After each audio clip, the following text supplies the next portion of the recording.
BJP ने बड़ी जीत हासिल की।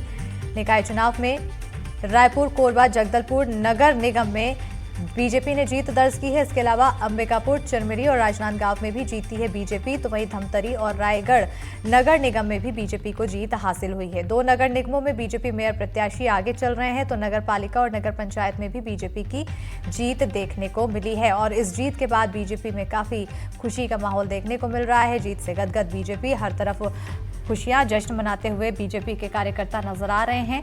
पार्टी कार्यकर्ता ढोल नगाड़ों की धुन में थिरकते दिखाई दे रहे हैं। उधर मिठाई और तमाम व्यवस्थाएं भी कर दी गई है। जश्न में कोई कमी नहीं की जा रही है। खुशी से गदगद बीजेपी।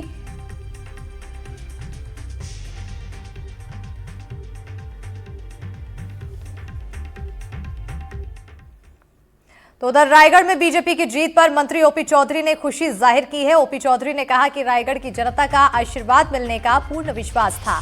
बीते 1 साल में लोगों ने विकास की राजनीति को देखा है और चाय की दुकान चलाने वाले जीवर्धन चौहान को जनता ने अपना आशीर्वाद दिया है।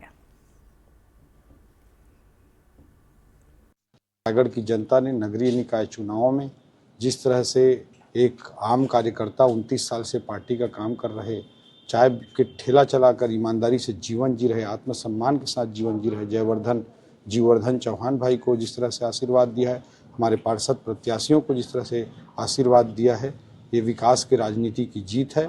और जनता की आशा और अपेक्षा के अनुरूप आने वाले वर्षों में भी हम उनके आशीर्वाद से ऊर्जा प्राप्त करके काम करते हैं। रायगढ़ की जनता ने नगरीय निकाय चुनावों में जिस तरह से एक आम कार्यकर्ता 29 साल से पार्टी का काम कर रहे, चाहे तो देखिए ये जश्न की तस्वीरें दिखा रहे हैं जहां डिप्टी सीएम अरुण साव थिरकते हुए ढोल नगाड़ों की धुन में नजर आए, तो वहीं जमकर ढोल नगाड़े बजते हुए दिखाई दे रहे हैं। आतिशबाजी, पटाखे भी जलाए जा रहे हैं। और दुर्ग नगर निगम पर भी बीजेपी का कब्जा देखने को मिला है। बीजेपी मेयर प्रत्याशी अलका बाघमार जीती हैं। 67,295 वोटों से अलका बाघमार जीती हैं। तो बड़ी जानकारी, जहां पर बीजेपी को बढ़त दिखाई दे रही है। दुर्ग नगर निगम पर भी बीजेपी को जीत मिली, बीजेपी का कब्जा देखने को मिल रहा है। बीजेपी मेयर प्रत्याशी अलका बाघमार ने जीत हासिल की। 67,295 वोटों से अलका बाघमार जीती हैं।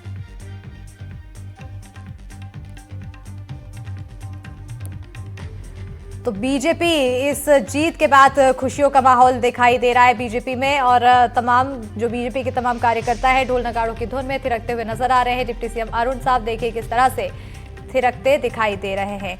ज्यादा जानकारी के साथ हमारे सहयोगी चंद्रकांत शर्मा जुड़ चुके हैं, नीरज हमारे साथ जुड़ चुके हैं। सबसे पहले चंद्रकांत, आपकी ओर आना चाहूंगी। बीजेपी कार्यकर्ता आखिर कितने ज्यादा प्रसन्नित?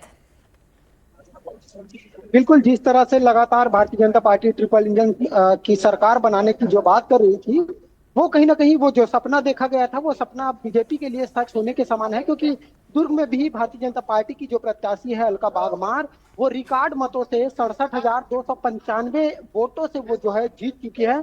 तो निश्चित इसको लेकर भारतीय जनता पार्टी में जश्न का माहौल है। ढोल बाजों के साथ वो पूरा तैयारी में है और अभी पूरे शहर में जो है जश्न मनाया जाएगा। भारतीय जनता पार्टी के लिए निश्चित तौर पर ये जीत बहुत बड़ी जीत है, बहुत बड़ी उपलब्धि है। बिल्कुल, बीजेपी के लिए काफी बड़ी उपलब्धि ये जीत। नीरज, आपकी ओर आना चाहूंगी क्योंकि अगर कांकेर की बात करें तो जैसा कि बार बार यही कहा जा रहा है कि पहली बार बीजेपी को यहाँ जीत हासिल हुई है, तो ऐसे में यहाँ का जश्न भी कुछ अलग होना चाहिए। जो बिल्कुल अलग होना चाहिए और अलग जश्न हो भी रहा है, क्योंकि जिस तरह से यहाँ पर बीजेपी जीती है, बीजेपी जीतने के बाद जो है कार्यकर्ताओं में भारी उत्साह है। कार्यकर्ताओं का कहना है कि यह जीत जनता की जीत है और सरकार जिस तरह से काम कर रही है, सरकार के इन कामों से जनता खुश थी और उन्हें जिताकर लाई है। और केंद्र में सरकार है, राज्य में सरकार है, तो वो ट्रिपल इंजन की सरकार इसे कह रहे हैं। और नगर सरकार जब बीजेपी जीती है तो काफी प्रफुल्लित है, काफी उत्साहित है। देखा कि हमने कि रैली निकाली हुई है, विजय जुलूस निकला है, उसमें काफी संख्या में जो लोग पहुंचे हुए वो भी थिरक रहे हैं गाजे बाजे के धुन पर। साथ ही साथ जो विधायक है कांकेर के आशाराम नेताम जी, इसके अलावा जो अध्यक्ष जीत कराए हैं अरुण कौशिक जी और तमाम बिल्कुल नीरज, कहीं ना कहीं अब तमाम रैली वगैरह निकाली जा रही है, विजय जुलूस निकाला जा रहा है। बहरहाल चंद्रकांत, आपकी ओर आना चाहूंगी क्योंकि जीत यहां पर बीजेपी को मिली और ये एक बड़ी उपलब्धि बीजेपी के लिए तो मानी जा रही है, लेकिन अब बीजेपी की आगे की रणनीति क्या होगी? तमाम कार्यकर्ताओं ने इसको लेकर क्या कुछ जानकारी दी? से बात करने की कोशिश की तो इनका एक ही कहना है कि जो अटल विश्वास पत्र है उस पर हम सबसे पहले कार्य करेंगे।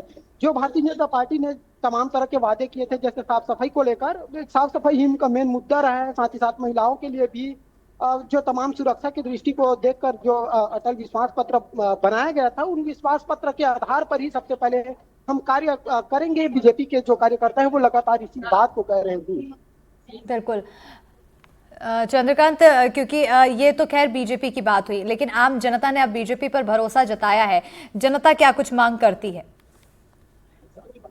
देखिए, जनता का यही मांग है शुरू से कि जो सड़क है, जो वार्ड में, जितने भी वार्ड में अभी भी, हालांकि यहाँ 5 साल जो है कांग्रेस की सरकार रही है, लेकिन जो जिस तरह से एक्सपेक्टेशन था जो जनता को साफ सफाई को लेकर, लाइट व्यवस्था को लेकर, महिला सुरक्षा को लेकर, तो जितने भी जो व्यवस्था है वो व्यवस्था दुरुस्त नहीं कर पाए थे। तो उसी को लेकर जो है यहाँ पे एक बड़ा बदलाव देखने को मिला है और ये रिकॉर्ड मतों से बदलाव देखने को मिला है, क्योंकि 67,000 का जो आंकड़ा है वो छोटा मोटा आंकड़ा नहीं है, एक बड़ा आंकड़ा है। तो जनता जिस तरह से भारतीय जनता पार्टी को जिताई है, तो निश्चित तौर से उनका एक्सपेक्टेशन है कि जो वादे किए गए थे वो वादे जल्द से जल्द पूरे किया जाए। बिल्कुल नीरज, अगर हम बीजेपी की जीत के बाद अब जनता की उम्मीदों को जाने, क्या कुछ जनता की उम्मीदें हैं, क्या कुछ मांग है, क्या चाहती है जनता कांकेर की? देखिए, कांकेर के विकास के लिए ही जनता ने अपना मत दिया है, क्योंकि इस इलाके में खासतौर पे जो मूलभूत सुविधाएं हैं, चाहे बिजली हो, पानी हो, इन सभी समस्याओं को लेकर जनता काफी परेशान थी। हालांकि पानी की व्यवस्था हो रही थी, लेकिन जो 2 टाइम समय पर पानी मिलना चाहिए वो पानी नहीं मिल पा रहा था। कई जगह पर वार्डों में पानी नहीं पहुंच रहे थे, ये भी जनता की बड़ी समस्या थी। इसके अलावा आवास के मुद्दे थे, अब तक कई लोगों को आवास नहीं मिल पाए हैं। तीसरी ये थी कि बीजेपी की लहर चली थी, कि बदलाव की लहर, क्योंकि वर्तमान में जो थी कांग्रेस यहाँ पर काबिज थी, लेकिन जो कांग्रेस थी वो लगातार यहाँ पर सब्जा जमाती थी, लेकिन विकास के जो दावे किए जाते थे, विकास दिखाई नहीं देता था। इस बार जनता का मूड बदला। जनता यही चाह रही है कि तमाम जो इलाके हैं, चाहे वो गली मोहल्ले हो, वहां पर सड़कें बने, वहां पर बिजली पहुंचे, पानी की व्यवस्थाएं हो। साफ सफाई एक बड़ा मुद्दा था, साफ सफाई को लेकर भी लोग हमेशा मुखर होकर बोलते थे। इसके अलावा कई अहम मुद्दे थे जो लोगों को लोगों से जोड़े, नेताओं को लोगों से जोड़े, वो यहाँ पर संपर्क दिखाई नहीं पड़ता था, जिससे कारण जनता का रुख बदला और इस बार जो है बीजेपी को जीत मिली। आज तक इस इलाके से बीजेपी जीत नहीं पाई थी। जो अरुण कौशिक इस सीट से अभी वर्तमान में जीतकर आगे आए हैं, वो वरुण कौशिक वर्ष 2014 में जब चुनाव हुए थे तो उन्होंने उस समय भी चुनाव लड़ा था। उस समय इसी कांग्रेस प्रत्याशी के सामने जो है अपनी प्रतिद्वंदिता दिखाई थी और लगभग 1200 मतों से पीछे रह गए थे। इस बार फिर से पार्टी ने उन पर भरोसा जताया था और इस बार भरोसा जो था उनका कायम हुआ और तमाम जो नेता हैं, चाहे वो छोटे कार्यकर्ता हो या फिर विधायक की बात करें, तमाम जो लोग थे वो लगातार मेहनत कर रहे थे, क्योंकि इस सीट को जीतना एक कड़ी चुनौती थी।